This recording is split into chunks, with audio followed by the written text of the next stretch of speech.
የተወደዳችሁ ቅዱሳን የጌታ ቤተሰቦች እንደምን አላችሁ? እግዚአብሔር አምላክ የተባረከ ይሁን፣ የተመሰገነ ይሁን። ኢየሱስ ክርስቶስ ጌታ ነው። የጌታን ስም የሚጠራ ይድናል ተብሎ ተጽፏል። የጌታን ስም ጠርተን ከብዙ ድነናል። በዋናነት ከእግዚአብሔር ቁጣ ድነናል። የጌታን ስም ጠርተን ከዲያብሎስ ድነናል፣ ከኃጢአት ድነናል፣ ከዓለማዊ ምኞት ድነናል እና የጌታ ስም የተመሰገነ ይሁን። የጌታን ስም የሚጠራ ይድናል፣ ከክፉ ሁሉ ይጠበቃል። ኢየሱስ ጌታ ነው። ክብር ለእግዚአብሔር ይሁን። እንግዲህ ዛሬ ደግሞ አንድ ርዕስ እንጀምራለን። ምስክሮቹ የሚል ርዕስ ነው የምንማረው። እንደ ጌታ ፈቃድ ተከታታይ ትምህርት ነው የሚሆነው። ኔትወርክ ትንሽ ወጣ ገባ እያለ እያስቸገረ ነው። በተቻለ መጠን እንግዲህ መልእክቴን እስከምጨርስ ድረስ ጌታ ይረዳኛል። ታገሱኛላችሁ ማለት ነው። እግዚአብሔር አምላክ ይባርካችሁ። እንደምናችሁ እናንተ ቤተሰብ ያላችሁ ልጆች ያሏችሁ ሁሉ ሰላም ነው? ደህና ናችሁ ወይ? እግዚአብሔር ይመስገን። እኔና የኔ የሆነው ሁሉ ሰላም ነው። የጌታን ቃል እናጠናለን፣ እንማራለን። ዛሬ ስለ ምስክሮች ነው የምናነሳው። ከዚህ በኋላ ባሉት ማክሰኞ ምሽቶች ማክሰኞ የምንከታተልበት ጊዜ ነው ትምህርታችንን። እንግዲህ እንደሚታወቀው በፌስቡክ ከምሽቱ 1 ሰዓት ጀምሮ ሁልጊዜ ማክሰኞ ትምህርት አለን። ከዛ ደግሞ በቲክቶክ ደግሞ የጀመርኩት አገልግሎት አለ። በቅርብ ጊዜ የያዕቆብን መልእክት አጥንተን ጨርሰናል። ቲክቶክ አካውንቴን ፎሎ አድርጉ። እዛም ደግሞ ማክሰኞ ሮብና አርብ ምሽት ከ2 ሰዓት ተኩል ጀምሮ እየተማርን አሁን አንደኛ ዮሐንስ መልእክትን ማጥናት ጀምረናል። ሮብ ምሽት 2 ሰዓት ተኩል እንደገና አርብ ምሽት 2 ሰዓት ተኩል ነው። እዛም በቲክቶክ ያለውም አገልግሎት የሚቀጥለው፣ ሌሎች አገልግሎቶችም አሉን። እግዚአብሔር ዘመናችሁን ይባርክ። እንግዲህ በፌስቡክ የምናገለግለውንም አገልግሎት እንደዚሁ ሼር በማድረግ ለሌሎች ተደራሽ እንዲሆን በማድረግ አብረን እናገልግል። ደግሞ ስለኛ ጸልዩልን። እግዚአብሔር የቃሉን ደጅ እንዲገልጥልን ለሌሎችም ደግሞ የበለጠ የእግዚአብሔርን ቃል ማድረስ እንድንችል መማማር እንድንችል አፋችንን በመክፈት የእግዚአብሔርን ቃል መናገር እንድንችል ጸልዩልን። በነገር ሁሉ አብራችሁን ቁሙ። እግዚአብሔር አምላክ አብዝቶ ይባርካችሁ። አጭር ጸሎት ጸልየን የዛሬውን ትምህርት እንጀምራለን። እግዚአብሔር አምላካችን ሆይ በጌታ በኢየሱስ ክርስቶስ ስም እናመሰግንሃለን። ክብር ለስምህ ይሁን። አንተ እውነተኛ አምላክ ነህ። አንተ የዘላለም ሕይወት ነህ። አንተ እረፍታችን ነህ። አንተ መድኃኒታችን ነህ። በአንተ ማረፍ ችለናል። በአንተ ደህንነትን አግኝተናል። በአንተ ስለ መዳናችን እርግጠኞች ነን። ክብር ለስምህ ይሁን። አቤቱ በኢየሱስ ክርስቶስ ስም የቃልህን ደጅ ግለጥልን፣ የቃልህን ፍቺ አብራልን፣ ሕፃንነታችንን ደግሞ ሻርልን። ጌታ ሆይ ደግሞ ከቃልህ እውነት አስተምረን፣ ወደ እውነት ሁሉ ምራን። በዚህ እውነት ውስጥ ያልተካተቱ ሰዎች፣ ይህንን ቃል የማይረዱ ሰዎች ወደ ማስተዋል ወደ መረዳት እንዲመጡ አቤቱ በኢየሱስ ክርስቶስ ስም እያዩ እንዲያስተውሉ እየሰሙ እንዲረዱ በጌታ በኢየሱስ ስም የልቦናቸውን አይኖች እንድታበራ እንድትከፍት ጸልያለሁ። መንፈሳዊ ነገር እንዲገባቸው፣ የእግዚአብሔር ነገር እንዲገባቸው፣ ተረጋግተው እንዲሰሙ፣ ወስነው ሳይሆን ለመወሰን እንዲሰሙ፣ ከቃልህ እግዚአብሔር ሆይ ለመማር ልባቸውን እንዲፈቅድ በኢየሱስ ስም እንድትረዳቸው እንጸልያለን።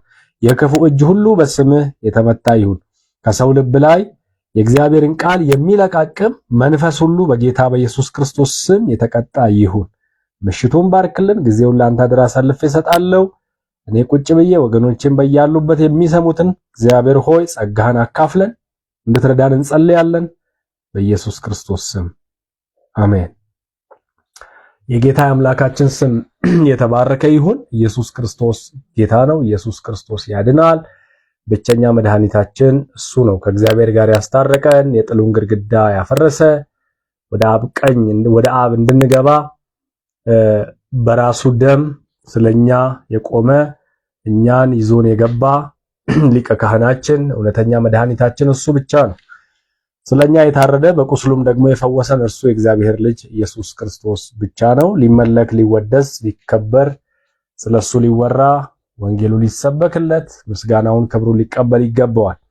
እሺ እንግዲህ ዛሬ ምስክሮቹ የሚል ትምህርት ነው የምንጀምረው። ቅድም እንዳልኳችሁ ምስክር ምንድነው? ምስክር ምንድነው ጥቅሙ? ምስክር ሲባል እንሰማለን። ጌታ የጠራንም እንድንመሰክር ነውና ብዙ ነገሮችን እዚህ ክፍል እናነሳለን። ዛሬ በክፍል አንድ ጥቂት ነገሮችን እናያለን። መነሻ የሚሆነው የመጽሐፍ ቅዱስ ክፍል ወደ ዕብራውያን ሰዎች መልእክት ምዕራፍ 12 ከቁጥር 1 እስከ 3 ያለው ክፍል ነው። እሱን እናነባለን። እሱን አንብበን እንግዲህ ዛሬ በዚህ ክፍል ልንማር እግዚአብሔር ሊያስተምረን የወደደውን ነገር እናያለን ማለት ነው። እንግዲህ እነዚህን የሚያህሉ ምስክሮች እንደ ደመና በዙሪያችን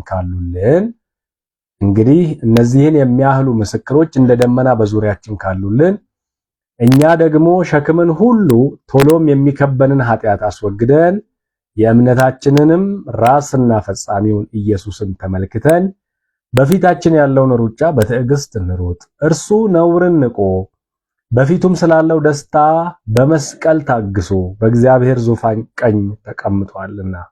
በነፍሳችሁ ዝላችሁ እንዳትደክሙ ከኃጢአተኞች በደረሰበት እንዲህ ባለ መቃወም የጸናውን አስቡ ይላል። እግዚአብሔር ይመስገን። እንግዲህ ይህ ክፍል ከዕብራውያን 11 ጋር የተያያዘ እዛ ላይ የነበሩ የእምነት አርበኞች ወይም ደግሞ በእምነታቸው የተመሰከረላቸውን የብሉይ ኪዳን አባቶች በጣም ብዙ ስለሆኑ የዚህ የዕብራውያን መጽሐፍ ጸሐፊ በፍጥነት ጊዜ እንደውም ያጥረኛል፣ ስለገሌ ብናገር ስንቱን ተናግሬ ስንቱን እተወዋለሁ፣ ስለዚህ ጊዜ ሁሉ ያጥረኛል ብሎ ጥቂቶቹን ብቻ ያነሳበት ክፍል ነው። ከዚህ ክፍል ጋር ይያያዛል። ይሄ ዕብራውያን 12 ከዕብራውያን 11 ጋር የተያያዘ ሐሳብ አለው። እንግዲህ ያለፉትን የነበራቸውን ከእግዚአብሔር ጋር የነበራቸውን ግንኙነት በማንሳት ለኛ ሕያዋን ምስክሮች በመሆናቸው በእምነት እንድንጸና በምስክርነታቸው ያበረታታናል። ምስክርነታቸው እንደዚህ ነው፣ አብርሃም የተባለው እንደዚህ ነው፣ ኖህ የተባለው እንደዚህ አድርጓል፣ ሙሴ እንደዚህ ነው እያለ ስለ እያንዳንዳቸው ሃይላይት እየሰጠ ይመጣል ማለት ነው። እና በቀጣዩ ጊዜያት የምናየው እንደውም እዛ ክፍል ላይ ያሉትን እያየን ወደ ኋላ እየተመለሰን የምንሄድበት ጊዜ ይኖረናል። ዛሬ እንደ መግቢያ ጥቂቱን ነገር ነው የምናነሳው። የጌታ ስም የተባረከ ይሁን። ስለዚህ ስለነሱ የተመሰከረላቸው ናቸው። ዕብራውያን ምዕራፍ 11 ላይ ስለተመሰከረላቸው አባቶችም የተመሰከረላቸው በዚህ ነው ይላል። አባቶችም የተመሰከረላቸው በዚህ ነው የተመሰከረላቸው ናቸውና ስለ እምነት አባቶች ያነሳል። እምነትም ተስፋ ስለምናደርገው ነገር የሚያስረግጥ የማናየውንም ነገር የሚያስረዳ ነው። የማናየውን ነገር የሚያስረዳን እምነት ይባላል። ተስፋ ስለምናደርገው ነገር እርግጠኛ እንድንሆን የሚያደርገን እምነት ይባላል። እግዚአብሔርን እስካሁን በዓይናችን አላየነው፣ በቅፉ ያለው አንድያ ልጁ ተርኮታል። በሱ በኩል እግዚአብሔርን እናያለን፣ እግዚአብሔርን ተስፋ እናደርጋለን። ያላየነውን እግዚአብሔርን የምንረዳው በእምነት በኩል ነው። ስለዚህ ለሽማግሌዎችም የተመሰከረላቸው ለዚሁ ነውና እያለ ይቀጥላል ማለት ነው እና እነሱን እናነሳቸዋለን። ስለዚህ ምዕራፍ 12 ከምዕራፍ 11 ጋር በጣም የተያያዘ ነው። እንግዲህ የምንባቡን አውድ ስናይ በዚህ በዕብራውያን መልእክት ምዕራፍ 11 ላይ የተዘገበው የብሉይ ኪዳን ዘመን የድል ነሺዎች ታሪክ አለ።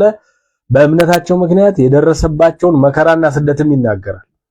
እንደዚህ አደረጉ፣ እንደዚህ ደግሞ እያደረጉ እንደዚህ ቀጠሉ የሚል አለ። ደግሞ ይህንን ተስፋ በማድረግ አላገኙም፣ አልወረሱም፣ እንደዚህ አልሆኑም እያለ ይቀጥላል። በእምነታቸው የተመሰከረላቸውን አባቶችን ነው የሚናገረው። ስለዚህ ድል ነሺዎች ናቸው። ስለነሱ መከራና ስደት ያብራራል። አንዳንዶች ከሰይፍ ስለት አምልጠዋል፣ አንዳንዶች በሰይፍ ወድቀዋል፣ አንዳንዶች በአውሬ ተበልተዋል። ስለ እግዚአብሔር እውነት የሆኑትን ሁሉ ይተርካል ማለት ነው። ስለ እምነት ድል ነሺዎች። ስለዚህ ሁለቱም አሸንፈዋል። በእምነት ከአንበሳ የዳኑትም በእምነታቸው ምክንያት በአንበሳ ጉድጓድ ተጥለው በአንበሳ የተበሉትም ሁለቱም አሸናፊዎች ናቸው ይላል። ለአባቶች የተመሰከረላቸው ይህ ነው ብሎ ስለሚናገር ማለት እና ለኛ እንደ ምሳሌም እንደ ደመና የከበቡን ምስክሮች ሲሆኑ በመከራችን ጊዜ እግዚአብሔር እንደማይተወን የሚያረጋግጥ ክፍል ነው። እግዚአብሔር በመከራችን ጊዜ የማይተወን አምላክ ስለመሆኑ ታማኝ አምላክ በእርሱ የታመኑትን ያውቃል ተብሎ ተጽፏልና እግዚአብሔርን የተደገፉ የታመኑ ሰዎችን ስለማወቁ የተነገረም ክፍል ነው። የሚያብራራ ክፍል ነው። በሰዎች ሕይወት እግዚአብሔር ያደረገውን ነገር ስናስብ እኛም እምነታችን ይጸናል፣ እንበረታለን።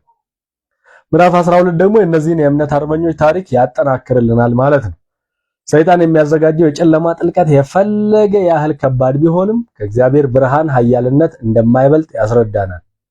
ምዕራፍ 12 በምድር ከባድ ሁኔታዎች መኖራቸው እግዚአብሔር እንደተወንና እንደጣለን ማሳያ ምልክት ተደርጎ የሚወሰድ ሳይሆን ፈታኝ ትግል በሞላበት በዚህ እግዚአብሔር አልባ በሆነ በወደቀ ዓለም ለምንኖር አንዱ የኑሮ ክፍል መሆኑን የሚያስረዳን ክፍል ነው። በእምነት መንገድ ሩጫ ላይ እንዳለን ደግሞ ድል አድርገው ያለፉ ሰዎችን አይተው ድል አድርጎ ማለፍ እንዳለ እያሰብን በመከራ በመጽናት ደግሞ ዋናውን የእምነታችንን ጀማሪና ፈጻሚ ሐዋርያ የሆነውን ጌታ ኢየሱስ ክርስቶስን እየተመለከትን አይኖቻችን ከሌላው ላይ ተነስተው ጌታችን ኢየሱስ ክርስቶስ ላይ አተኩረው ሩጫችንን በትዕግስት እንድንሮጥ ጉዟችንን መንፈሳዊ ሕይወታችንን በትዕግስት እንድንጓዝ እንዲገባን ወይም ደግሞ እንደዛ እንደሚገባን ይነግረናል ይሄ ክፍል ማለት ነውና ከሰዎች ኤክስፒሪየንስ የመጣበት ምክንያት ሰዎች ያለፉበት መንገድ እንደዚህ ነው። ስለ እምነታቸው ተመስክሮላቸዋል። እነዚህ ለእግዚአብሔር ያላቸውን ቫልዩ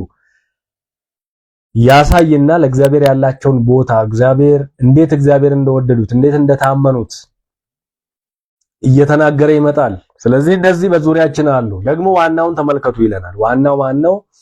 ነውርን ንቆ የመስቀል መከራውን የናቀ የተዋረደውን ውርደት የናቀ ደግሞ ስለኛ የተሰዋ በፊቱ ስላለው ደስታ መከራን የተቀበለ ሩጫውን በትዕግስት እንድንሮጥ ለኛ ምሳሌ የሚሆነን ጌታችን ኢየሱስ ክርስቶስ እንድንመለከት መጽሐፉ ያስተምረናል ማለት ነው። የእምነታችን ሐዋርያ ጀማሪና ፈጻሚ እርሱ ጌታችን ኢየሱስ ክርስቶስ ነው ይላል። የዕብራውያን መልእክት ምዕራፍ 11 ሲጠናቀቅ ምን ብሎ ነው የሚጨርሰው? እነዚህ ሁሉ አምነው ሞቱ ይላል። ያለኛ ግን ፍጹማም ሊሆኑ አይችሉም ወይም አልቻሉም። እግዚአብሔር አንዳች የሚበልጥን ነገር ለኛ አይቶ ነበርና ይላል። እና እግዚአብሔር ለኛ የሚበልጥ ነገር አይቷል። የአዲሱን ኪዳን በኢየሱስ ክርስቶስ በኩል የሆነውን ኪዳን እግዚአብሔር አንዳች የሚበልጥ ነገር በዛ በኩል አይቶልናል። ስለዚህ ያለኛ ፍጹማን ሊሆኑ አይችሉም ብሎ ይናገራል። በጣም ብርቶች ናቸው፣ ጀግኖች ናቸው፣ ነገስታትን ድል የነሱ ናቸው፣ በእምነታቸው የተመሰከረላቸው ናቸው፣ በጣም ብዙ ነገር ያደረጉ ናቸው። በዝርዝር እናያቸዋለን። ነገር ግን ያለኛ ፍጹማን አይሆኑም ይላል ዕብራውያን ምዕራፍ 11 ላይ። እግዚአብሔር ለኛ የሚበልጥን አንዳችን ነገር አይቷል ይላል። ክብር ለስሙ ይሁን። ስለዚህ ስለነዚህ ምስክሮች ነው የምናነሳው። በእነዚህ ጊዜያት ስለነዚህ ምስክሮች ነው የምናነሳው። ትንቢተ ኢሳይያስ ምዕራፍ 43 ከቁጥር 10 እስከ 13 ላይ ታውቁና ታምኑብኝ ዘንድ እኔም እንደሆንኩ ታስተውሉ ዘንድ እናንተ የመረጥኩትም ባሪያዬ ምስክሮቼ ናችሁ ይላል እግዚአብሔር። ከእኔ በፊት አምላክ አልተሰራም፣ ከእኔም በኋላ አይሆንም። እኔ እግዚአብሔር ነኝ፣ ከእኔ ሌላም የሚያድን የለም። ተናግሬአለሁ፣ አድኜም አለሁ፣ አሳይቼም አለሁ። በእናንተም ዘንድ ባዕድ አምላክ አልነበረም። ስለዚህ እናንተ ምስክሮቼ ናችሁ ይላል እግዚአብሔር። እኔም አምላክ ነኝ፣ ከጥንት ጀምሮ እኔ ነኝ፣ ከእጄም የሚያመልጥ የለም። እሰራለሁ፣ የሚከለክለኝ ማን ነው ይላል እግዚአብሔር።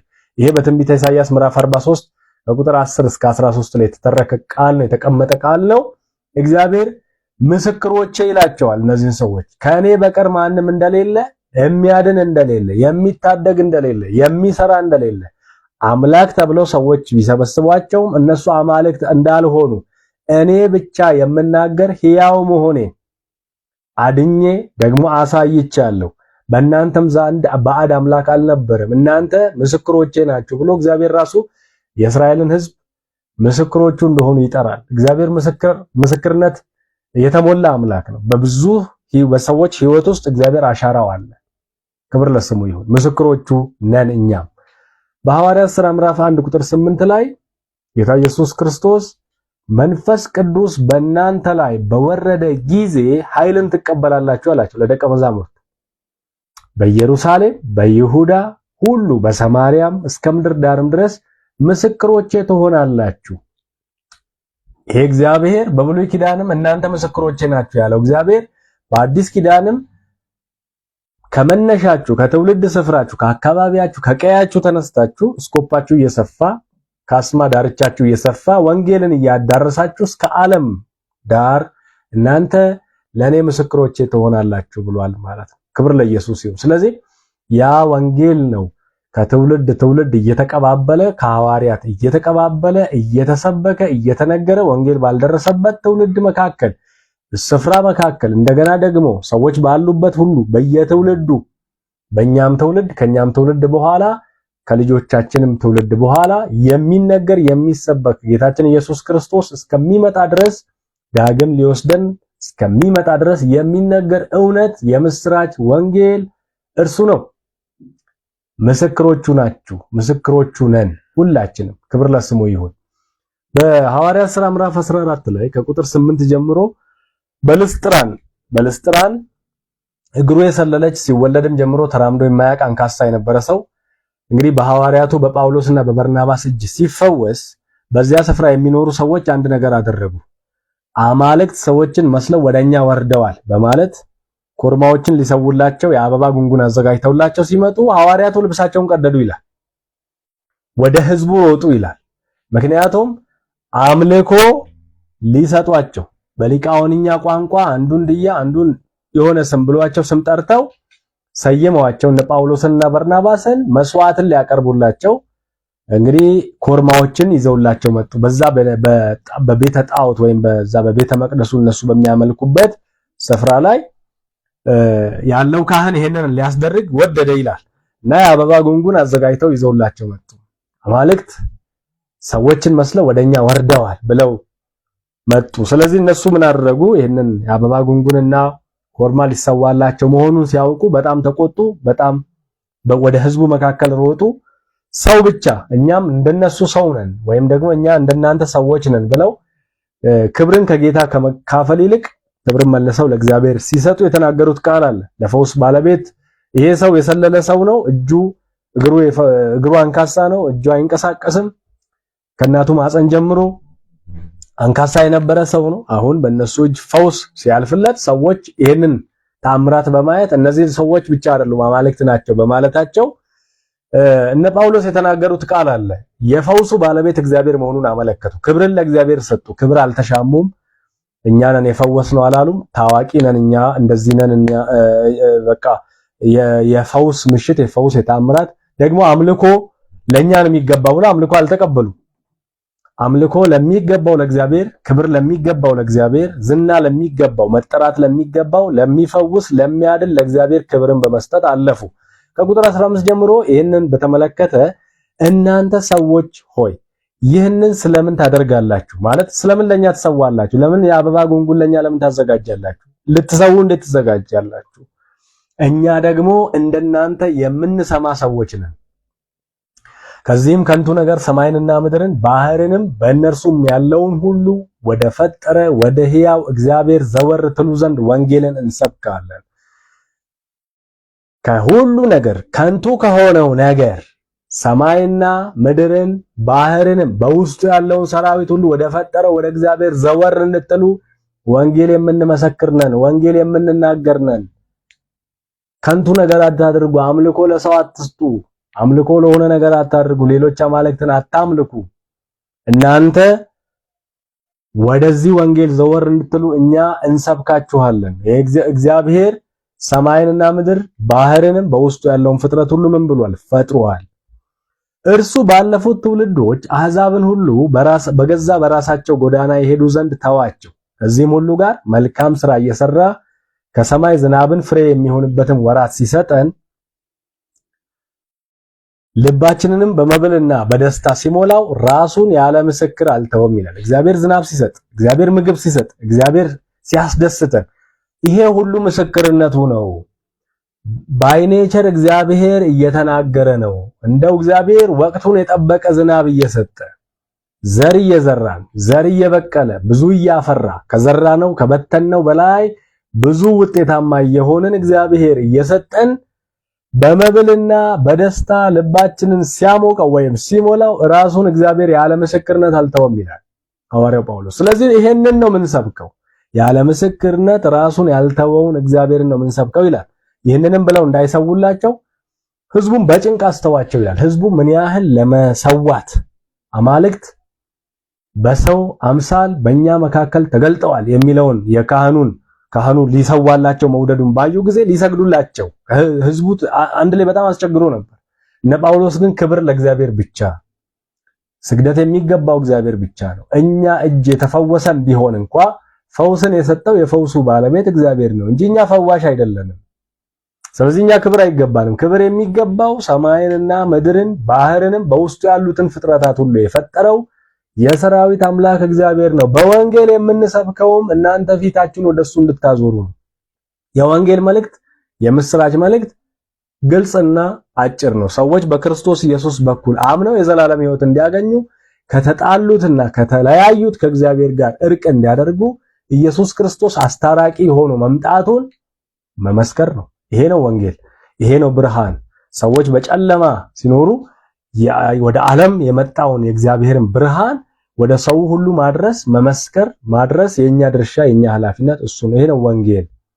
ክብር ለእግዚአብሔር ይሁን። እነ ጳውሎስ ያደረጉት ይሄንን ነው። ወደ እግዚአብሔር አመላከቱ፣ ወደ ራሳቸው አላመላከቱ። ወደ ፈውሱ ባለቤት፣ ወደ ፈውሱ ምንጭ፣ እነሱን ወደ ተጠቀመው ጌታ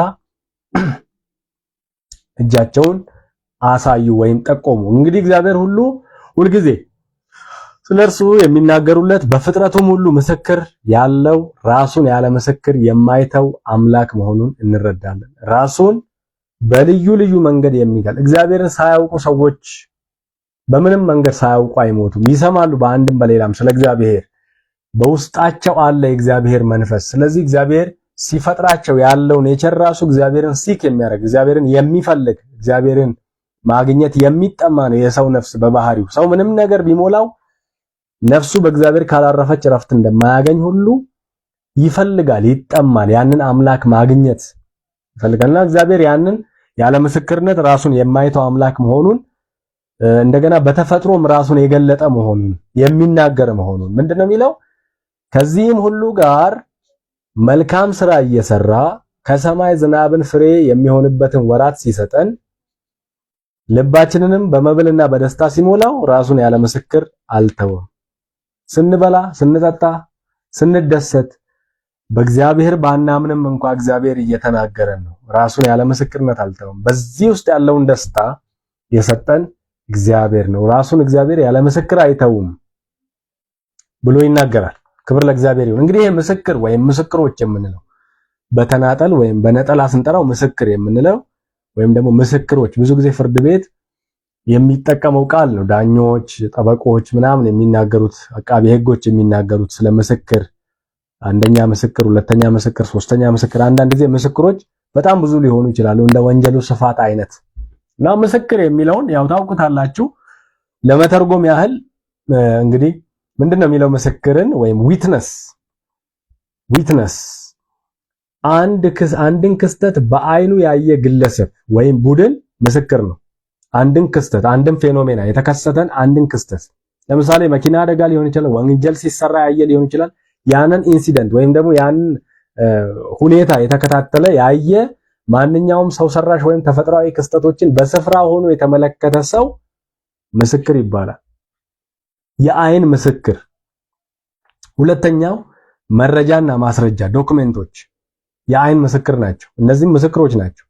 መረጃና ማስረጃ ታውቃላችሁ። መረጃና ማስረጃ ነው ፍርድ ቤት ራሱ ወንጀልን የሚያጣራበት መንገድ እንጂ ዳኞች ወንጀሉ ሲሰራ አልነበሩም፣ ጠበቆችም አልነበሩም። ከሰው በሚሰበስቡት መረጃ ፍርድን ብያኔን ሲሰጡ ምስክርን ሲሰበስቡ መረጃና ማስረጃ ነው። ዶክመንት አሻራ ሊሆን ይችላል፣ ተጻፈ መረጃ ሊሆን ይችላል፣ ፎቶግራፍ ሊሆን ይችላል፣ የተለያዩ ነገር ናሙና ሊሆን ይችላል። ከዛ ቁስ አካል ወይም ከሰው ሰውነት አካል የተወሰደ መረጃ ወይም ማስረጃ ምስክር ነው ማለት ነው። እንደ ምስክር ይቆጠራል። ሌላው ደግሞ በማየትና በመስማት አንድን ሁኔታ ማወቅ፣ መረዳት፣ ይሄም ምስክር ያስብላል። እንግዲህ እንደ መጽሐፍ ቅዱስ ደግሞ ምስክር የሚለውን ትርጉም ስናካትተው ወይም ስንጨምርበት እዚህ ላይ የመጽሐፍ ቅዱስ ሐሳብ ትንሽ ሰፋ ይላል። የሚያካትተው ነገር አንድን ሁኔታ በቦታ ሆኖ መመልከት ብቻ አይደለም። አንድን ሁኔታ በቦታ ሆኖ መመልከት ብቻ አይደለም። ለምሳሌ ራዕይ ዮሐንስ ላይ በሰማይ ሰልፍ ሆነ ይላል። በዳንኤል ትንቢትም ላይ በሰማይ ሰልፍ ሆነ። እነዚህ ሰዎች ምድር ላይ ናቸው። ሃው እንዴት ሊያውቁት ቻሉ ካላችሁ በቦታ ሆነው ሳይሆን የእግዚአብሔር መንፈስ ለነሱ የገለጠላቸው ሪቪል ያደረገላቸውን ያንን ሲቹዌሽን ያንን ሁኔታ ፊግሬቲቭ በሆነ መንገድ ሰው አንደርስታንድ በሚያደርገው መንገድ ይገልጣሉ። ስለዚህ አንድን ሁኔታ በቦታ ሆኖ ብቻ መመልከት ሳይሆን ከእግዚአብሔር ጋር ባለው ግንኙነት በህይወቱ ያንን ትዕዛዝ ወይም መልእክት ሊያደርስ ይችላል፣ ወይም ትዕዛዝ ለህዝቡ ሊናገር ይችላል፣ ወይም ለሱ የመጣውን ልዩ ክስተት ወይም ተአምር ወይም ደግሞ የተአምራት ብዛት ወይም አንዱ ተአምር ነው፣ ብዙ ሲሆን ደግሞ ተአምራት እንደምንለው ብዙ ተአምራት ሊሆን ይችላል። ራእይ ሊሆን ይችላል፣ ህልም ሊሆን ይችላል፣ መገለጥ ሊሆን ይችላል። ድምጽ የተለማመደ ኤክስፒሪየንስ ያደረገ ሰው ያ ምስክር ነው። ራእይ ያየ ሰው፣ ህልም ያየ ሰው፣ እግዚአብሔር የገለጠለት ቃሉን የገለጠለት መልእክት የሰጠው ኤክስፒሪየንስ ያደረገ በራሱም በሰውነቱ የሚያውቀው የእግዚአብሔር መንፈስ የተናገረው በመንፈሱ ላይ እርግጠኛ የሆነው ከዚያ በኋላ ያንን አውድ ያንን ኮንቴክስት ያንን ስሜት ወይም ያንን መንፈስ ሁኔታ የተገነዘበና ያስተላለፈ የዘገበ ያስተላለፈ መረጃውን ሪፖርት ያደረገ ማለት ወይም የጻፈ ወይም ያጻፈ። አንዳንድ ነቢያት ያጽፉ ነበር እና ስለ ጉዳዩ ያብራራ በህዝብ ፊት ሊሆን ይችላል፣ በነገስታት ፊት ሊሆን ይችላል፣ በሚያገለግለው ቤተ መቅደስ ሊሆን ይችላል። ያንን ያብራራ ወይም የተናገረ ወይም ደግሞ እንደ ሐዋርያው ጳውሎስ በደብዳቤ የገለጠ ኬዞችን የገለጠ እግዚአብሔር እንደገለጠልኝ ጽፌያለሁ እንደሚለው ማለት ነው። እግዚአብሔር እንደገለጠለት ጌታም የተናገረኝ ይመስለኛል እያለ የጻፈበት እርግጠኛ የሆነ መልእክት ያለበት ምስክር ይባላል። የጌታ ምስክር፣ ጌታን ያዩ ሰዎች ምስክርነት ነው። እነዚህን ሁሉ ያካትታል። ራእይን፣ ህልምን ያካትታል። ሰው ከእግዚአብሔር ጋር ባለው ግንኙነት ልዩ ክስተቶችን ሊያይ ይችላል፣ ተአምራቶችን ሊያይ ይችላል፣ መገለጦችን ሊያይ ይችላል። ለምሳሌ አቡቀለምሲስ በሆነው በራእይ መጽሐፍ ላይ 7 ቀንድ ያለው አውሬ ከባህር ሲወጣ አየው ይላል።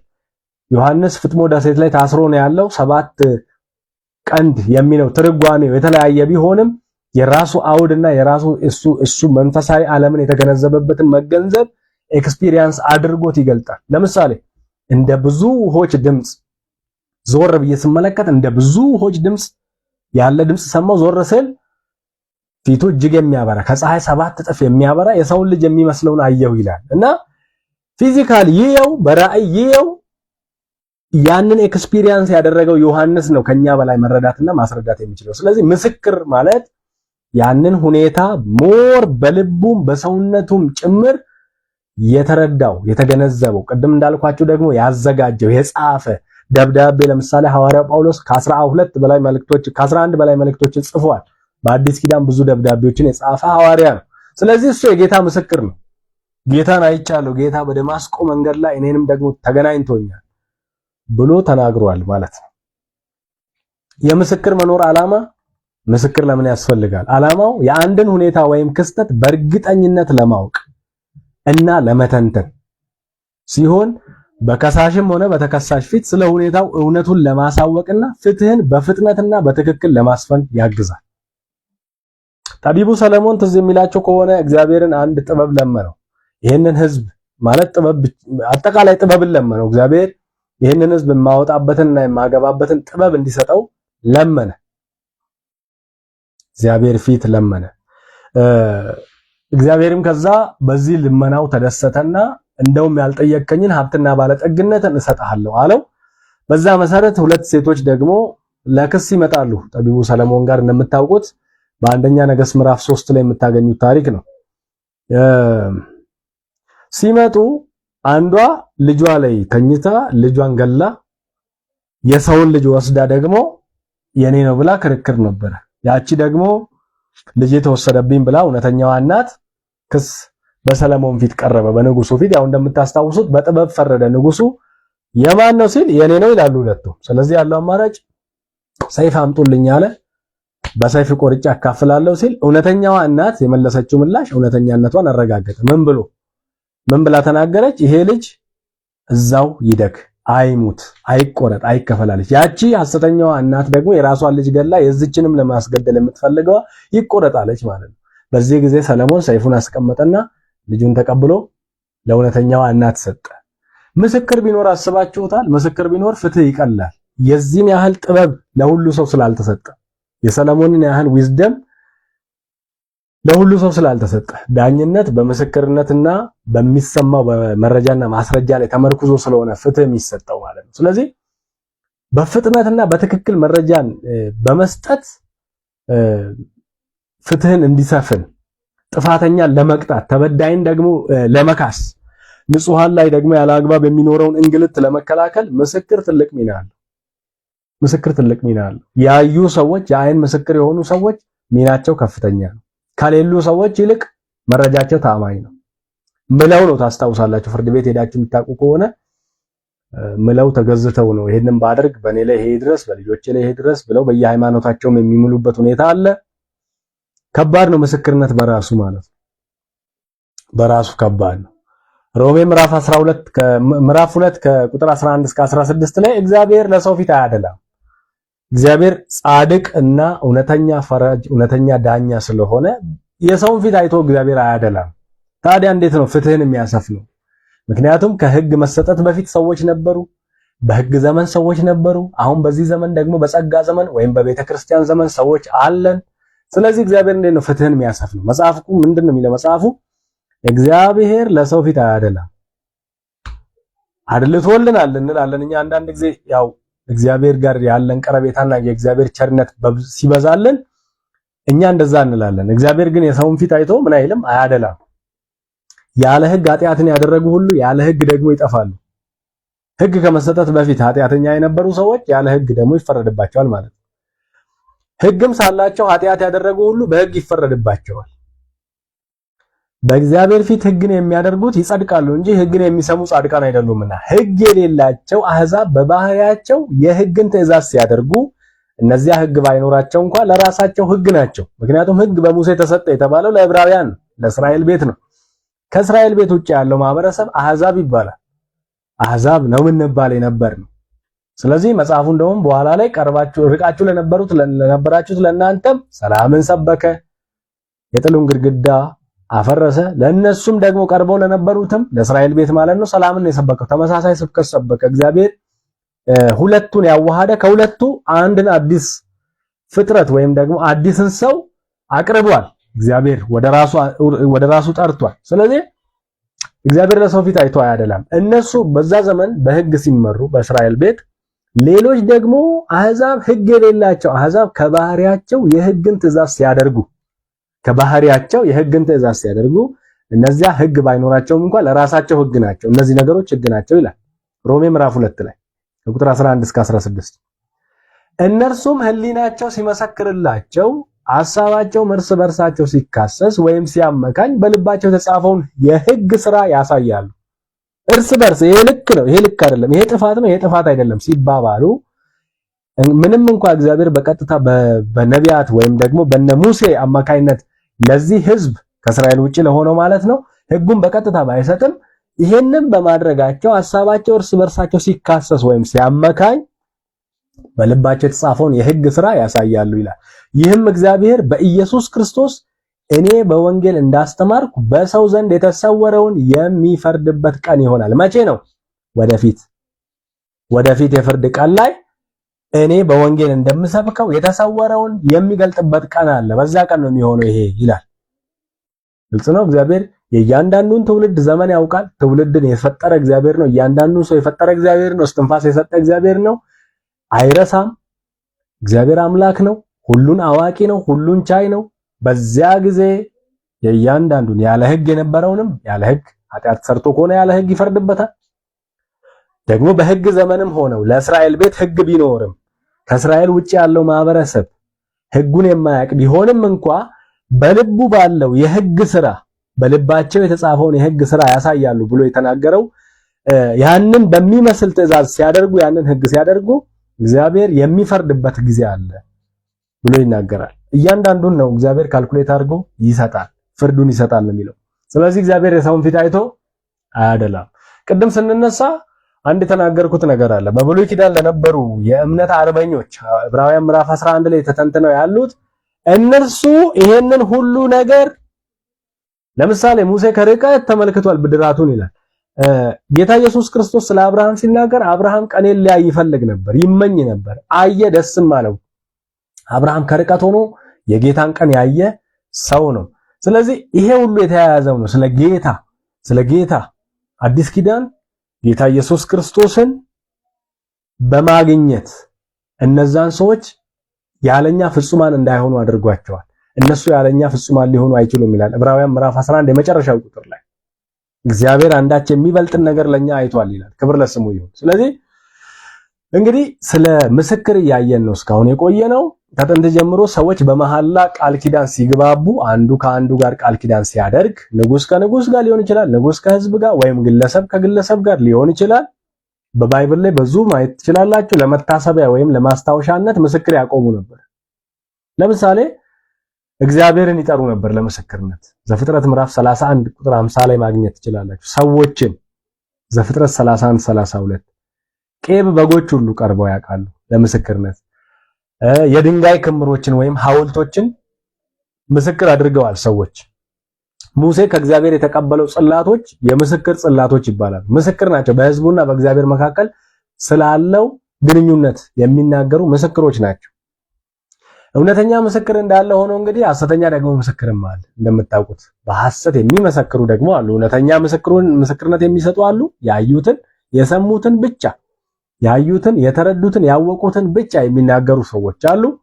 ስለ እግዚአብሔር፣ ስለ ወንጌል፣ ስለ ቅዱሳን ወይም ደግሞ እንዲሁ ደግሞ ሐሰትን ፈጥረው ከአባታቸው ከዲያብሎስ ሐሰትን የሚመሰክሩ ደግሞ የሐሰት ምስክሮች ደግሞ አሉ።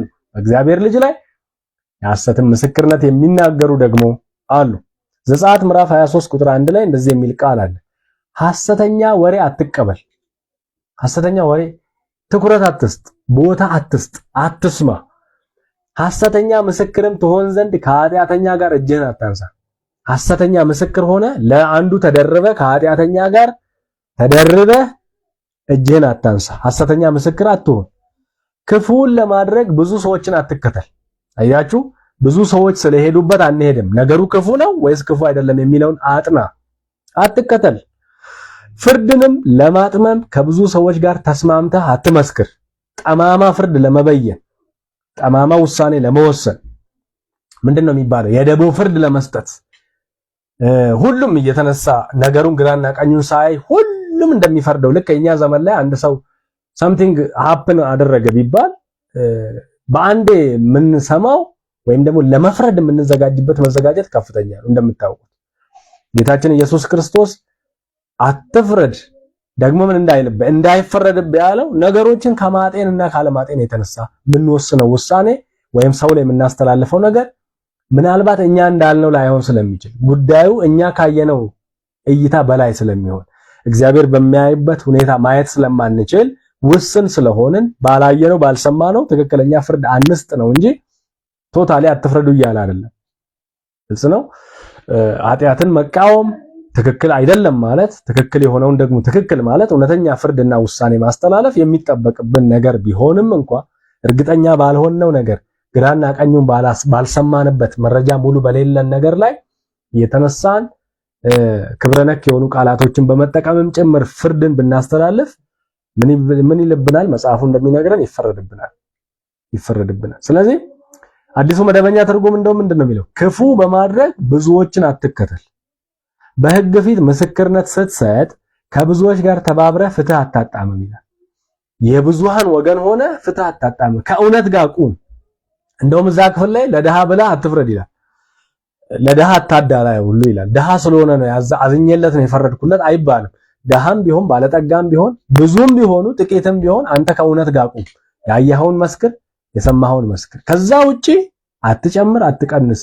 ፍርዱ ከፍተኛ ስለሆነ ማለት ታስታውሳላችሁ። ከትእዛዛቱ መካከል ከ10ቱ ትእዛዛት መካከል በሐሰት አትመስክር የሚል ትእዛዝ እንዳለ ታስታውሳላችሁ። በሐሰት መመስከር እጅግ አደገኛ ነገር ነው። እጅግ አደገኛ ነገር መመስከር ማለት ሌላው ላይ የእርግጠኝነትን መረጃ መስጠት፣ ሰዎችን ውሳኔ የሚያስቀይር ማለት። ለምሳሌ አንድ ሰው በሐሰት ተከሶ እስር ቤት ቢገባ፣ ለምሳሌ ዮሴፍን አስቡት። ዮሴፍ በሰው ሀገር ያለ ሰው ነው። ምንም ያመጣው ነገር የለም። ለሱ የሚቆምለት ጠበቃም ላይገኝ ይችላል። ግን እውነተኛ ሰው ነው። ከእግዚአብሔር ውጪ ሊፈርድለት የሚችል ጻድቅ ፈራጅ ያለ የለም። ነገር ግን ሴትዮዋ በሐሰት ከሰሰችው። ምናልባት ሌሎች ባሪያዎችን አስመስክራም ሊሆን ይችላል። ሰውየው በዘብጥያ የጣለው ማለት ነው። ስለዚህ በሐሰት በሕግ ፊት ምስክርነት ስትሰጥ ከብዙዎች ጋር ተባብረህ ፍትህ አታጣምም። ፍትህ ታጣምማለህ። በሐሰት ስትፈርድ ሰዎች ያላረጉትን አርገዋል ስትል፣ ሰዎች ያረጉትን አላረጉም ስትል፣ ለምትወግነው ቡድን ስትመሰክር፣ ለብሔርህ ሊሆን ይችላል፣ ለቋንቋህ ሊሆን ይችላል፣ ለአካባቢ ሊሆን ይችላል። የሆነ ያንተ የሆነው ወንጀል ቢሰራም ትልቅ ፋውል ቢሰራም እንደ ጽድቅ የምትቆጥር ከሆነ ሌላው ደግሞ ሲበደል ዝም የምትል ከሆነ ወይም ደግሞ የምትሰጠው ምስክርነት የተዛባ ከሆነ እግዚአብሔር አይለቅህም ነው። አታጣም ፍትህ አታጣምም ይላል። በምን በህግ ፊት ምስክርነት ስትሰጥ ትክክሉን ተናገር፣ ሐቁን ተናገር፣ እውነቱን ተናገር። ፍርድ ደግሞ ታውቃላችሁ በጣም አንዳንድ ጊዜ ይፈጥናል። በእናንተ ዘመን ሊሆን ይችላል፣ በልጆቻችሁ ዘመን ሊሆን ይችላል። እና ምስክርነት በጣም ሲሪየስ ነገር ነው። ካላወቃችሁ አላወቃችሁም፣ ካወቃችሁ ግን ያወቃችሁትን መናገር ነው። ለምን ቤተሰባችሁ አይሆንም? ስለዚህ መጽሐፋችን በሐሰት አትመስክር፣ የብሉይ ህግ ብቻ አይደለም በሐሰት አትመስክር፣ በእኛም ዘመን የሚሰራ ነው። ፍርድ ቤት እንኳን ይጠቀሙበታል። በሐሰት አትመሰክርም። በሐሰት ከመሰከርክ ይደርሳል እንትኑ ቅጣቱ ይደርሳል። በሐሰት መመስከር ከታወቀ ራሱ ህግ አይለቅህም። ስለዚህ በሐሰት አትመስክር ተብሎ ተጽፏል። ጠንካራ ህግ ነው። ዘጸአት ምዕራፍ 20 ቁጥር 16 ላይ ያለ ህግ ነው።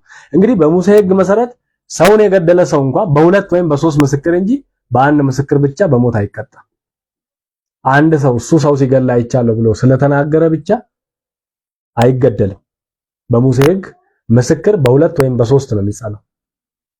ምስክር በሁለት ወይም በሶስት ነው የሚጸናው። ይሄንን በዘኍልቍ ምዕራፍ 35 ቁጥር 30 እና ዘዳግም ምዕራፍ 17 ቁጥር 6 ላይ ማግኘት ይቻላል። ምስክሮች ሰው ላይ የሚመሰክሩ በጣም ለፍርድ ተጋላጭነታቸው ከፍተኛ ነው። ሐቋን ካልተናገሩ በራሳቸውና በቤታቸው ላይ በዘመናቸው ላይ የሚያመጡት ፍርድ ከባድ ነው። ሰዎችም ደግሞ ተፈርደው ሲወድቁ በእኛም ዘመን ያየን የሰማን ሊኖር ይችላል። የጌታ ደቀ መዛሙርት የእርሱ የዓይን ምስክሮች ናቸው። ጌታ ኢየሱስ ክርስቶስ ሐዋርያት ብሎ የሰየማቸው እነዚህ 12ቱ ደቀ መዛሙርት ከተለያየ የሥራ መስክ ላይ የተጠሩ አሳ አጥማጅ የነበሩ ሰው አጥማጅ ትሆናላችሁ ተብለው እንደነ ስምዖን ጴጥሮስ ያሉ የተጠሩ እንደ ወንድሙ እንድሪያስ ሌሎችም 12ቱ ደቀ መዛሙርት ልዩ ልዩ ሥራ የነበራቸው እነ ቀራጩ ማቴዎስ ቀረጥን የሚሰበስቡ እነሱ የዓይን ምስክሮቹ ናቸው። ለአገልግሎት ከእርሱ ጋር ወጥተዋል፣ ገብተዋል። ከእርሱ በቀጥታ ተምረዋል። ከእግሩ ስር ቁጭ ብለው ለብቻ ወስዶ በተራራ ላይ ያስተምራቸዋል። ምሽት ያስተምራቸዋል፣ ቀን ያስተምራቸዋል፣ ከህዝቡ ጋር ያስተምራቸዋል። ትምህርቱን ያውቃሉ። ያዩ ናቸው፣ የሰሙ ናቸው፣ አብረው ያደረጉ ናቸው። አገልግሎት ሲሆን አብረው ያገለገሉ፣ ሁለት አድርጎ ልኳቸዋል። አብረው የሱን ስራ ሰርተዋል። ስሙን ጠርተው አጋንንት አውጥተዋል። ብዙ ታምራት አድርገዋል። ሞቱን፣ መቀበሩን፣ ትንሣኤውን ያዩ ናቸው። የዳሰሱት ናቸው። እንደውም ከሞት በኋላ ከተነሳ በኋላ ካልዳሰስኩት አላምንም አላለም? እንደዛ ብሏል እኮ ቶማስ። እጄን አስገብቼ የተወጋበትን ቦታ ካላየው ካልዳሰስ ጎኑ በጦር የተወጋበት ቦታ ላይ ስላየው በጦር የተወጋበትን ቦታ ካላየው በስተቀር አላምንም ብሏል። እና ጌታ ምን አለው? ሳያዩ የሚያምኑ ብፁዓን ናቸው ብሎታል። አንተ ማመን ያለብህ ከነካ በኋላ አይደለም፣ ሳትነካ ነበር ማመን ያለብህ። ስለዚህ እነሱ ዳሰውታል፣ አይተውታል። ትንሣኤውን ያውቃሉ፣ መከራውን ያውቃሉ፣ መነሳቱን መሞቱን ያውቃሉ፣ ትምህርቱን ያውቃሉ፣ አወጣጥና አገባቡን ያውቃሉ፣ መቼ ምን እንዳደረገ ያውቃሉ። እንደውም ዘግበውልናል እነ ዮሐንስ በሚገርም ሁኔታ የጌታን ማንነት። የሚገርመኝ ጌታን ያላዩ ሰዎች ስለ ጌታ ለመናገር ከስንት ዘመን በኋላ ተነስተው ኢየሱስ አልሞተም የሚሉ ሰዎች አሉ። ታውቃላችሁ፣ ኢየሱስ አልሞተም። ዮሐንስ የዓይን ምስክር አብሮት የወጣ አብሮት የገባ ኢየሱስ ሲሰቀል በጴንጤናዊ ጲላጦስ ዘመን ንግስና ዘመን በጦር ሲወጋ ሲሰቃይ ደሙን ሲያፈስ በዓይኑ ያየ ሰው እንመን ወይስ ከስንት መቶ ዓመት በኋላ አልተሰቀለም እሱን የሚመስል ሰው ተሰቅሎ ነው የሚል ሰው እንመን? ያየ ነው የሚታመነው አይደል? ምስክርነት ራሱ አሁን ዳኝነት ጋር እንኳን ብትሄዱ በዓለም ስርዓት እንኳን ያየ ሰው ነው የሚታመነው። ያየ ሰው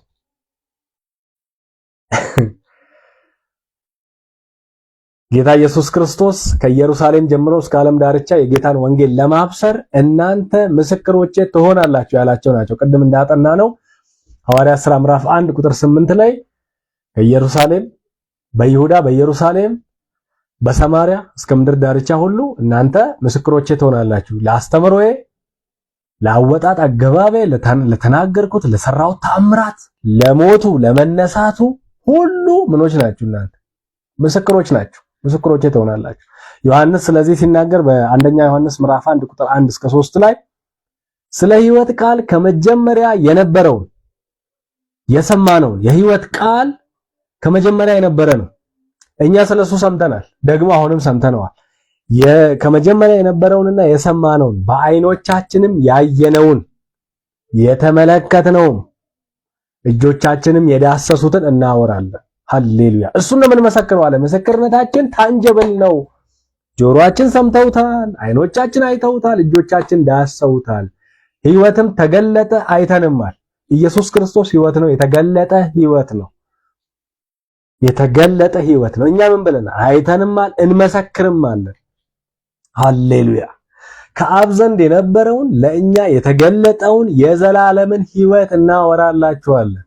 ከአብ ዘንድ የተገለጠ ሃሌሉያ! በአብ ዘንድ የነበረ ለኛ የተገለጠ እሱን ነው የምናወራው። የዘላለም ህይወት ይባላል ስሙ።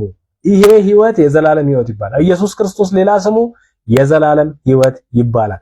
እናንተ ደግሞ ይላል ከእኛ ጋር ህብረት እንዲኖራችሁ ያየነውንና የሰማነውን ለእናንተ ደግሞ እናወራላችኋለን። እኛ ያየነውንና የሰማነውን ነው የምናወራው። ሰዎች ያላዩትንና ያልሰሙትን እየተናገሩ ይኖራሉ በሐሰት ምስክርነት። በጌታ ላይ እንዲህ ነው፣ ጌታ ማለት እንዲህ ነው፣ እንደዚህ ነው፣ እንደዚህ ነው። ኔቨር የዳሰሱት ያዩት ሰዎች ናቸው እውነተኛ ምስክሮች።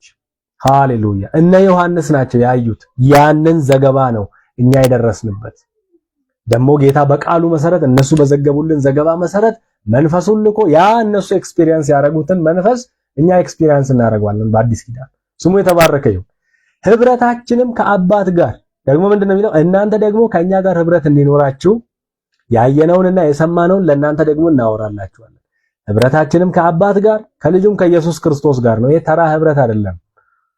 ተራ ህብረት አይደለም። ተራ ስብሰባ አይደለም። ያለን ግንኙነት ህብረት ውስጥ ያለን ጥንካሬ ከአብ ዘንድ ከኢየሱስ ክርስቶስ ዘንድ ነው። እናንተን ወደዚህ ህብረት እንጋብዛለን፣ እንመሰክርለታለን ስለሱ። እሱም ምን ብለናል? ሰምተነው ነበር። ትምህርቱን ሰምተናል፣ በአይናችን አይተነዋል፣ በእጆቻችንም ዳሰነዋል። ለእናንተ የምንናገረው ይሄንን። ከዛ እሱ እናወራላችኋለን። ህብረታችን ያለበት ሁኔታ ይሄ ነው። እኛ ከአባት ጋር ከልጁም ከኢየሱስ ክርስቶስ ጋር ነው ህብረታችን። ወደዚህ ህብረት እንጋብዛችኋለን ይላል። እኛ ምን ብለነዋል? ሰምተነዋል። ከመጀመሪያ የነበረውን ዮሐንስ ወንጌል ምዕራፍ 1 ላይ ታውቃላችሁ። ነበረ ብሎ ይጀምርና ራሱ ቃል እግዚአብሔር ነበረ ይላል። ቃል ነበረ በመጀመሪያ፣ ቃልም በእግዚአብሔር ዘንድ ነበረ፣ ራሱ ቃል እግዚአብሔር ነበረ፣ ጸጋንና እውነትን ተሞልቶ በእኛ አደረ ይላል አይደል? ምዕራፍ 1 ቁጥር 12 አካባቢ ሁሉ በእርሱ ሆነ ይላል። ቁጥር 2 ላይ ሁሉ በእርሱ ሆነ፣ ከሆነውም እንኳን አንዳች ያለ እርሱ አልሆነም። ይሄ ሰማይና ምድር አጥናፈ ዓለሙ የተፈጠረው በኢየሱስ ክርስቶስ ነው። ሁሉ በእርሱ ነው የሆነው፣ ከሆነው አንዳች እንኳን ያለ እርሱ አልሆነም። ይሄ እንግዲህ ይሄንን የመሰከረ ይሄንን ወንጌል የጻፈ ዮሐንስ እውነተኛ የጌታ ምስክር ነው። ታስታውሳላችሁ ዮሐንስ ወንጌልን፣ አንደኛ ዮሐንስን፣ ሁለተኛ ዮሐንስን፣ ሶስተኛ ዮሐንስ መልእክትን፣ እንደገና የዮሐንስ ራእይ አቡቀለምሲስ የሚባለውን በብዙ አይነት ፊገሬቲቭ የሆነ ወይም ደግሞ ብዙ አይነት መገለጫዎች ያሉትን ስዕላዊ መገለጫዎች ያሉትን ከሰው አእምሮ በላይ ልንረዳው ማንችላቸውን አንዳንድ ሁኔታዎችን የገለጠው ዮሐንስ በአይኑ ያየ የጌታ ምስክር ነው። ከዮሐንስ በላይ ማን ምስክር ሊሆን ይችላል? ጌታን ያየ። ሃሌሉያ! የህይወት ቃል ነው አለ። ህይወት ተገልጧል አለ። ህይወት እኮ ተነግሮለት ነበር፣ በህግና በነቢያት ተነግሮለት የነበረ ነው። እሱን እንመሰክራለን አለ። ክብር ለስሙ ይሁን። ዛሬም እንግዲህ በእኛ ዘመን የምንኖር በእርሱ ቁስል የዳንን የእርሱ ተከታዮች የጌታ ምስክሮች ነን። ለዚህ ተጠርተናል። የእርሱን በጎነት ልንናገር ተጠርተናል። ታስታውሳላችሁ በአንደኛ ጴጥሮስ ምዕራፍ 2 ቁጥር 9 ላይ እናንተ ግን ከጨለማ ወደሚደነቅ ብርሃኑ የጠራችሁ የእርሱን በጎነት እንድትናገሩ እንድትመሰክሩ፣ ጌታ በጎ ነው እንድትሉ፣ ጌታ አዳኝ ነው እንድትሉ፣ ጌታ ፈዋሽ ነው እንድትሉ፣ ጌታ የዘላለም ህይወት ሰጪ ነው እንድትሉ ይላል ጴጥሮስ። የተመረጠ ትውልድ ናችሁ፣ የንጉስ ካህናት ናችሁ፣ ቅዱስ ህዝብ ናችሁ፣ ለርስቱ የተለየ ወገን ናችሁ። እናንተ ቀድሞ ወገን አልነበራችሁም፣ አሁን ግን የእግዚአብሔር ወገን ናችሁ። እናንተ ምህረት ያገኛችሁ አልነበራችሁም፣ አሁን ግን ምህረት አግኝታችኋል። ስለዚህ ምን በሉ? መስክሩ። ስለዚህ ምን በሉ? በጎነቱን አውሩ፣ ተናገሩ፣ ምስክርነታችሁን ስጡ ይላል። ክብር ለስሙ ይሁን። ቢያንስ ሰው ከጌታ የሆነለትን የመመስከር የፍቅር ግዴታ አለበት። ጌታ ያረገለትን ሂድና እግዚአብሔር ያረገልህን ተናገር ተብሎ እንደተጻፈ ጌታ ኢየሱስ ክርስቶስ ከፈወሰው በኋላ ያንን ሰው ሂድና እግዚአብሔር ያረገልህን ተናገር ብሎታል። እነዚያ 10 ለምጻሞች ተፈውሰው ለምስክርነት በምስጋና የተመለሰው ከልዩ ወገን ወይም ደግሞ ይሄ ሳምራዊ ከሚባል የነበረው አንዱ ተፈዋሽ ብቻ ስለነበረ ጌታ ሌሎቹን ሰዎች ጠይቋል። 9 ወዴት አሉ ብሎ ጠይቋል። ምስክርነት መጥተው ለምንድን ነው ያልሰጡት? ኢየሱስ ነው የፈወሰን ብለው ለምንድን ነው ያልመሰከሩት? አንዳንድ ጊዜ ጌታ ኢየሱስ ክርስቶስ የአገልግሎቱ መጀመሪያ አካባቢ ተአምራት ካደረገ በኋላ ይሄንን ለማንም እንዳትናገሩ ይላል። ምክንያቱ ደግሞ ምንድነው? ያለ ጊዜው ከፍ እንዳያደርጉት፣ ያለ ጊዜውም ደግሞ እንዳይሰቅሉት። በጊዜው ዝናው ወጥቷል፣ በጊዜው ደግሞ መሰዋት ያለበትን መስዋዕትነት ከፍሏል። ስለዚህ ያለ ጊዜው ስለማይሆን መስክሩ፣ ያለም ጊዜ አለ፣ ለማንም እንዳትናገሩም ያለ ጊዜ አለ። ስለዚህ እነዚህን ለምጻሞች ጌታ ኢየሱስ ክርስቶስ መጥተው ሲለምኑት ፈወሳቸው።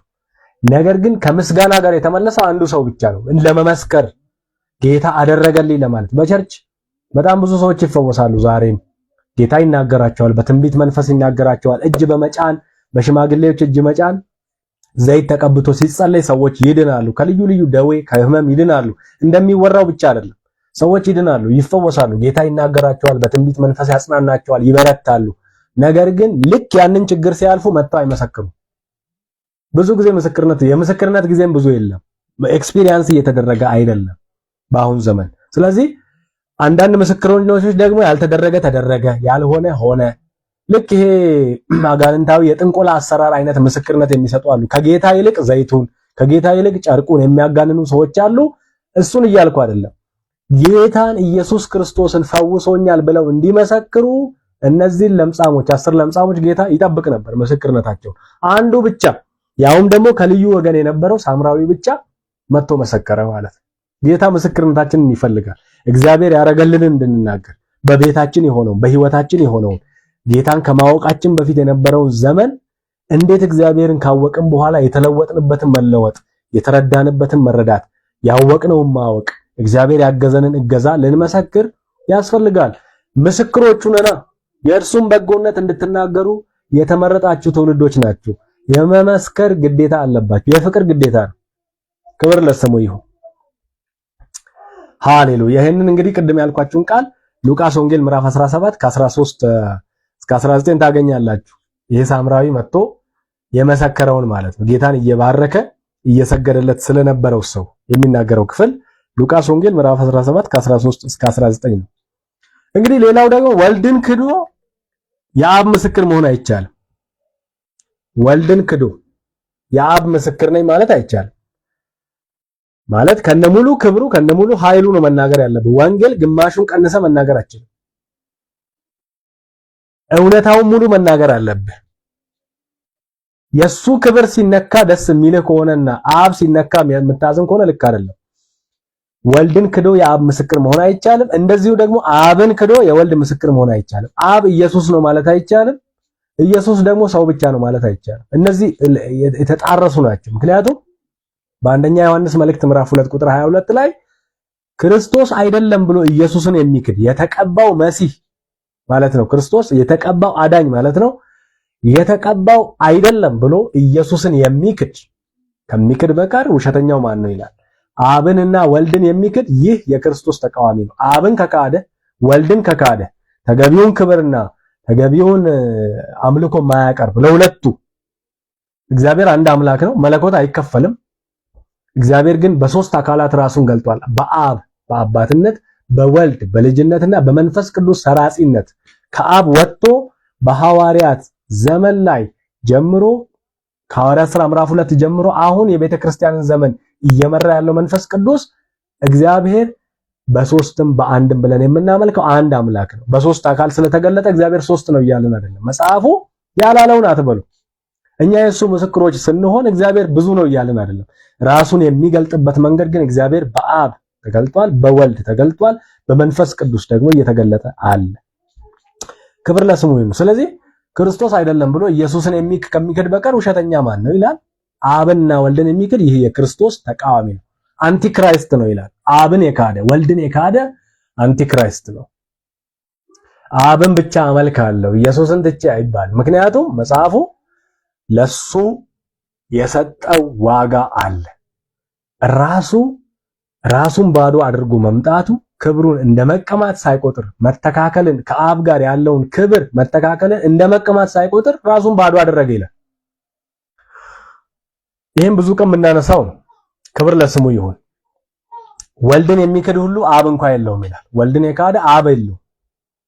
በወልድ የሚታመን አብ ደግሞ አለ። ወልድን የሚያምን የሚደገፍ የሚታመን ደግሞ አብ አለው። ምክንያቱም አብ ወልድን ይወዳል፣ ወልድ አብን ይወዳል። አብን አተልቆ ወልድን ማሳነስ ትክክል አይደለም። አብ ወልድን ይወዳልና ወልድም አብን ይወዳል። አብ ከሰማያት ድምጽ የላከበት ብቸኛ ልጁ እኮ ኢየሱስ ክርስቶስ ሲጠመቅ ነው። ታስታውሳላችሁ አይደል? እንደገና ደግሞ በዛ በተራራ ላይ በግርማው ሲገለጥ ጌታ ኢየሱስ ክርስቶስ በሶስቱ ሐዋርያት ፊት መልኩ ሲለወጥ በደመናት መካከል ድምጽ መጥቷል። ሐዋርያው ማን ነው?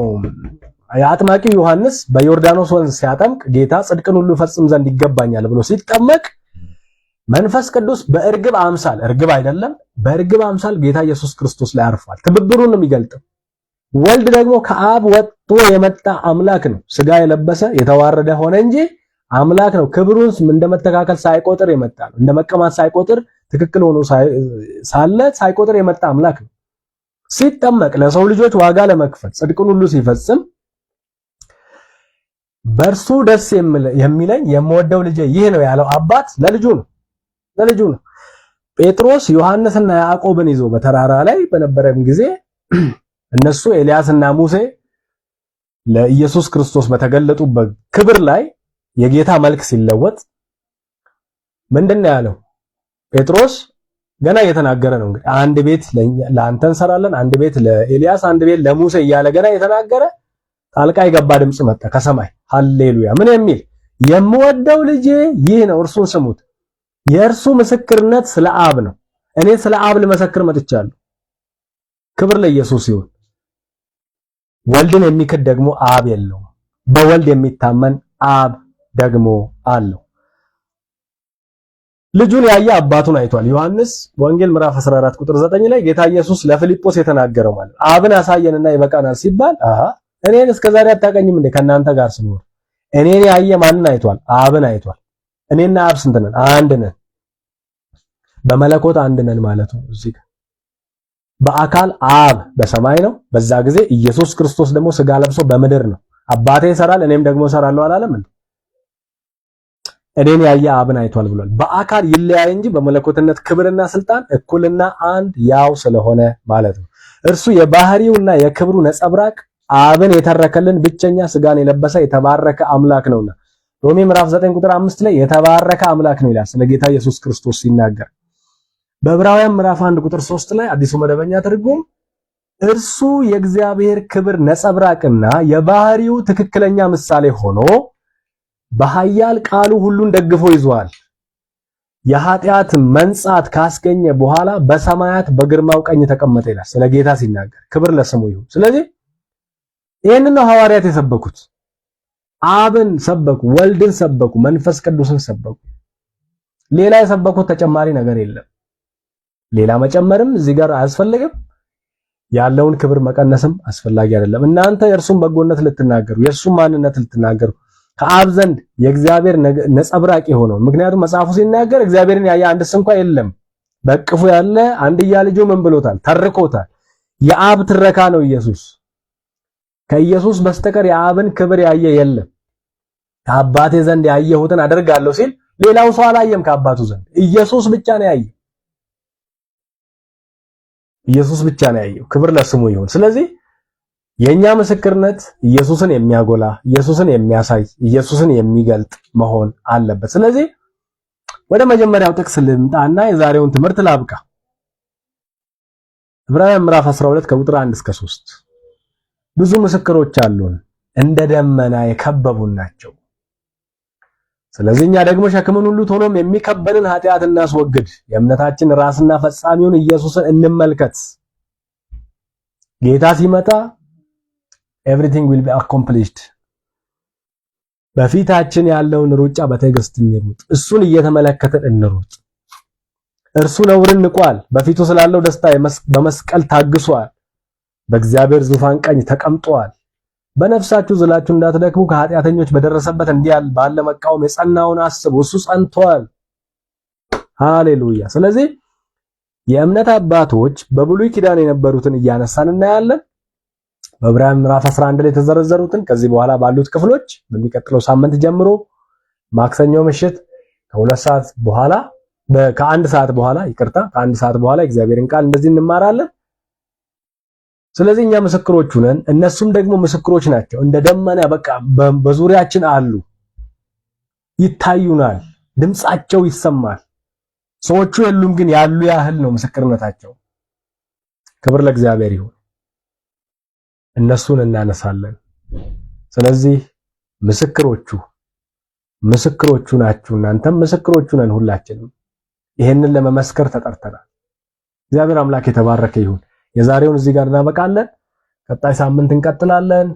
ነገ በቲክቶክ ከ2 ሰዓት ተኩል በኋላ ሮብና አርብ 2 ሰዓት ተኩል በኋላ የጀመርነው የአንደኛ ዮሐንስ መልእክት ትምህርት አለ። በቲክቶክ ላይቭ ገብተን ደግሞ እሱንም እንማራለን። ይሄንን ደግሞ ዛሬ የጀመርነውን ትምህርት በሚቀጥለው ማክሰኞ እንደ ጌታ ፈቃድ ጌታ ቢፈቅድና ብንኖር እንማራለን። እግዚአብሔር አምላክ አብዝቶ ይባርካችሁ። ጸጋና ሰላም ይብዛላችሁ። መልእክቶቻችን ለብዙዎች እንዲደርሱ ሼር አድርጉ፣ አካፍሉ። አብረን እናገልግል። በነገር ሁሉ ጌታ ከእናንተ ጋር ይሁን። ጸጋና ሰላም ይብዛላችሁ። ሰላም እደሩ።